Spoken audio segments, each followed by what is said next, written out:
प्रथमं शैलपुत्रीं च द्वितीयं ब्रह्मचारिणीं तृतीयं चंद्रघंटेति कुसुमांडेति चतुर्थकम्।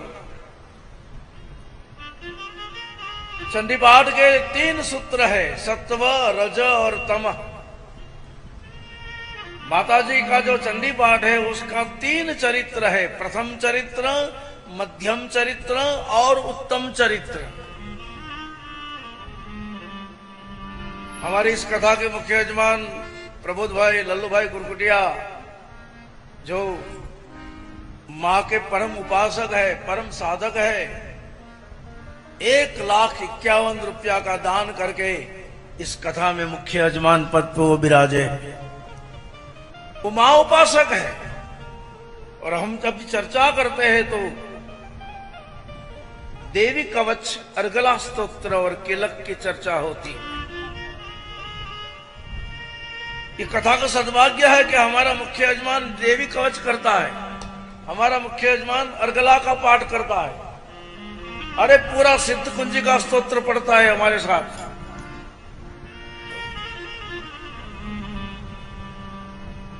माता जी के जो 9 स्वरूप का दर्शन है, जिसको हम 9 दुर्गा कहते हैं। मैंने कल भी कहा था, हिंदुस्तान शक्ति पूजा का देश है।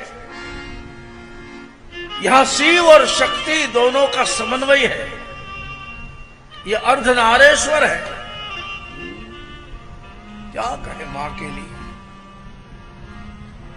इसमें आज कुसुमांडा माता की कथा, कुसुमांडा स्वरूप को दर्शन, और विशेषता आनंद तो ये बात का है कि जब मां का आज प्रागट्य होने वाला है, आरासुरी पर्वत के ऊपर जगदम्बा जो प्रकट हुई, वो आरासुरी माता की प्रागट्य की कथा का आज हम दर्शन, आज जो कथा सुनेंगे वो संसार में सबसे सद्भागी माने जाएंगे। ये तो भाग्य की बात है। बाजू में कथा चलती है तो भी सुन नहीं सकते, भाग्य में नहीं होता है तो बाजू में कथा चलने के बाद भी आप कथा नहीं सुन सकते। बड़ा अद्भुत स्थान बिलिया डूंगर, जिसको जनक महाराज की तपस्थली कहते हैं।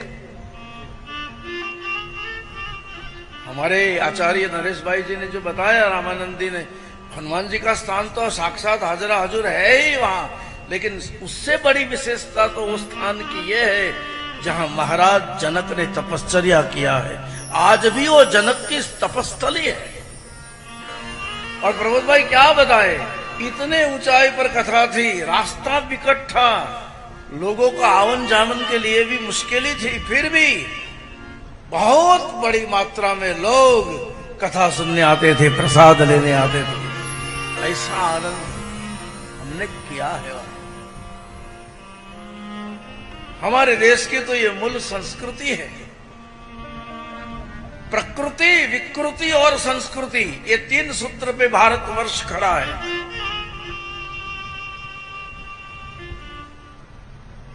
हमको 2 रोटी की भूख लगे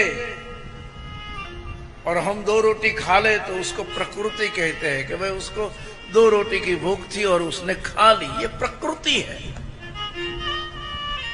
लेकिन 2 रोटी की भूख लगे और 2 के बदले 4 खा ले तो ये विकृति है, उसको अस्पताल जाना पड़ता है। भूख 2 की है और 4 रोटी खा ली तो उसे विकृति कहते हैं। लेकिन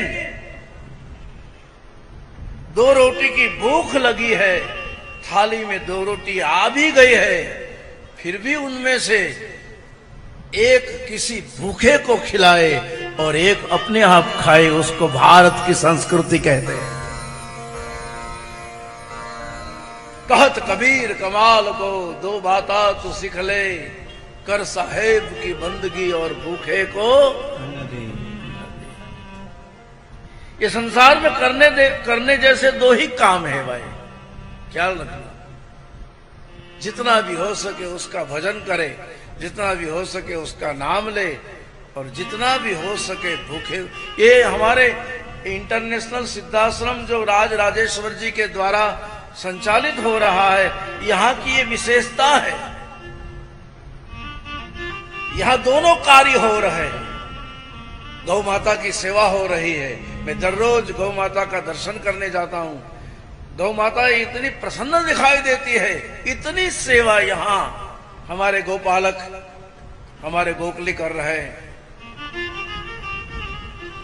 और वनवासी कन्याओं उसको यहां शिक्षा दे जाती है।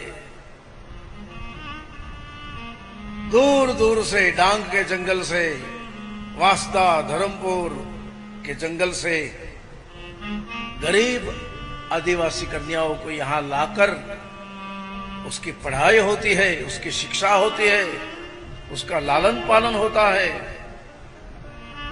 अष्टादश पुराणेषु व्यासस्य वचनद्वयम् अष्टादश पुराणेषु व्यासस्य वचन। 18 पुराण में से व्यास के 2 ही वचन ध्यान में रखने जैसा है। वैसे तो सब पुराण वंदनीय है, सब पुराण आदरणीय है, लेकिन व्यास के 2 वचन, अष्टादश पुराणेषु व्यासस्य वचनद्वयम् परोपकाराय पुण्याय पापाय परपीडनम्। परोपकाराय पुण्याय पापाय परपीडनम्। जितना भी हो सके परमार्थ हो, परोपकार हो। मैं अकेला सुखी हो ऐसी बात इस देश की संस्कृति ने कभी नहीं की।